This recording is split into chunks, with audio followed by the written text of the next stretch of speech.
السلام عليكم ورحمة الله وبركاته. أهلا بيكم في مطبخ فاطمة حبيب. قبل ما نبدأ الكلام نصلي على الحبيب. اللهم صل على سيدنا محمد وعلى آل سيدنا محمد صلى الله عليه وسلم. النهاردة إن شاء الله هنعمل رز بلبن بس زي بتاع المحلات. أنا جايباه من محل شهير يعني مشهور قوي، وقال لي على تكات أنا هقولها لكم إن شاء الله. بينا بقى على البوتاجاز. دلوقتي معايا حلة على البوتاجاز، حطيت فيها كوبايتين مية من الحنفية. معايا نص كوباية رز. الرز ده بقى انا هسلقه. هعلي النار، واول ما يغلي ههدي النار عليه بس كده خالص. هجيلكوا بقى بعد ما يستوي. كوبايه نص كوبايه الرز بتاخد كيس لبن، وانا كيلو لبن.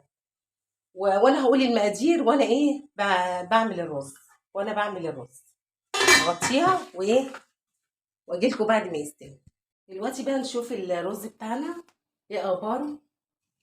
هنفتح الحله، نفتح بسم الله الرحمن الرحيم. خلاص الميه نشفت خالص من عليه خالص. شوف حبيته كده استوت؟ لا استوى.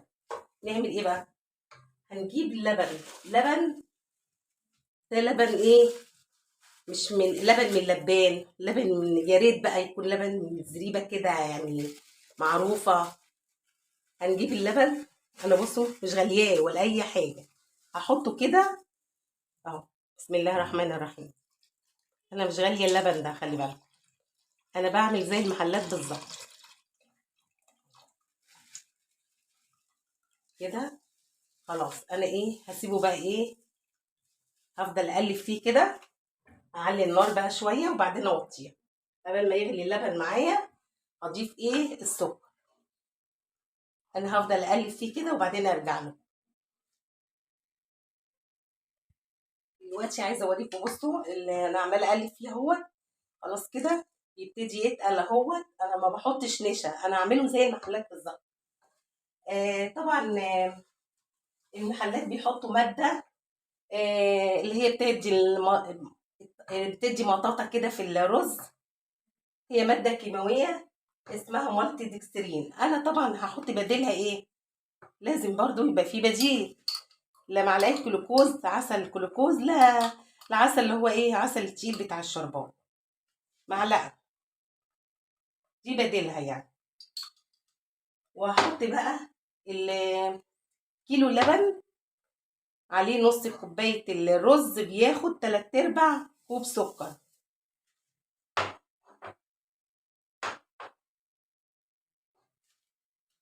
بحط معلقه كريم شانتيه، معلقه معلقتين، عندك قشطه حطي بدلها. وبحط انا حطيت اللبن، معلش اللبن لبن بودره. معلقه لبن بودره، وهحط معلقه كريم شانتيه. مفيش يعني الرز هيبقى زي الفل برضه. خلاص انا كده الرز لازم الرز يبقى طري يعني مبقاش ناشف. بس مجرد بس السكر هيدوب انا هغرف على طول.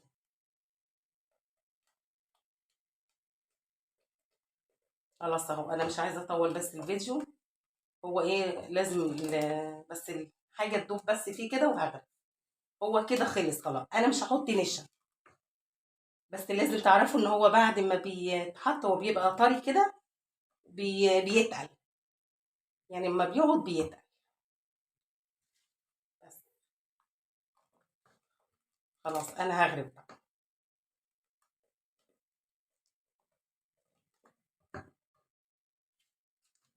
هو خلاص تقل اهو. دلوقتي بقى هنبتدي نغرف. انا قلت لكم هنبتدي نغرف لكن انا هوريكم برضو احنا احنا هنغرف بسم الله الرحمن الرحيم. هو لازم يبقى كده لانه هو بيتقل اهو. بسم الله الرحمن الرحيم. شايفين كده؟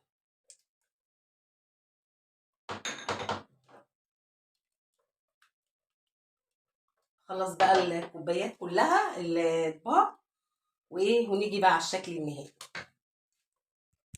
دلوقتي الرز بلبن بعد ما عرفناه سيبناه يبرد، وبعدين حطيناه في التلاجة. نحطه في التلاجة، انا حطيته بتاع 4 ساعات، يعني ايه ممكن تحطوه اكتر. عايزه اوريكم الكرمشه بتاعته، يا رب تكون ظاهره في الكاميرا. كرمشه جميله ازاي، شايفين قد ايه؟ شايفين الكرمشه جميله ازاي؟ كل الاطباق طبعا اهو، شايفين. عايزه اقول لكم ان هو ان شاء الله جميل جدا. اتبعوا الخطوات ديت. عايزه اقول لكم حاجه، ان الرز بلبن اصله اصل المحلات، رز بلبن المحلات هو رز وسكر ولبن، والماده اللي انا قلت عليها، اللي انا قلت اسمها في الفيديو، دي الماده اللي بيحطوها اللي بتعمل المطه دي. وعشان الرز يعني ايه، يعني يبقى طعمه حلو كده، احنا بنحط اضافات بقى تانية، وانا بحط بديل الماده الكيماويه دي. حطيت معلقه عسل جلوكوز، او تحطوا ايه، معلقه عسل جلوكوز، او العسل التقيل بتاع الشربات دوت. اي اضافات تانية اللي بنحطها دي عشان بس ايه، تحسن الطعم، تدي تيست يعني للطعم. واتبعوا الخطوات، وان شاء الله الرز يبقى كويس جدا باذن الله. الرز دوت يعني عايزه اقول لكم هيبقى طعمه حلو قوي قوي. وانا طبعا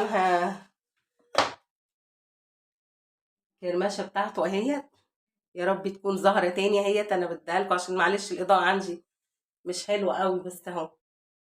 هعمل ايه بقى؟ بصوا، شايفين شايفين كريم ازاي، شايفين كريم ازاي، شايفين كريم ازاي، كريمي اهو زي بتاع المحلات. وانا مطعماه طبعا، حاطه له كريم شانتيه، وحاطه له لبن بودره، ممكن تستغنوا عنهم على فكره. ان عجبكم الفيديو لايك وشير واشتراك في القناه، والسلام عليكم ورحمه الله وبركاته.